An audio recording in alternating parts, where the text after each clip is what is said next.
तो संगवारी हो जैसे कि पता है आप मन ला गीता का बर्थडे आज 9 जनवरी और का बोलते रात के 12 बजे रही से और ये सो गे रही से तब ला बिस्तर से उठाए हो केक कटवाए बर। तो चल केक काट संगवारी, एला पता भी नहीं रही से कुछ। चल सबको केक में गिरा लेना कुछ नहीं हो काट।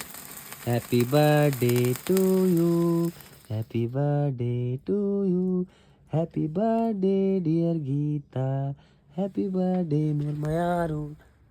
बोला पहली मैं खवा थैंक यू सो मच, यही भला खवा। बहुत बहुत धन्यवाद।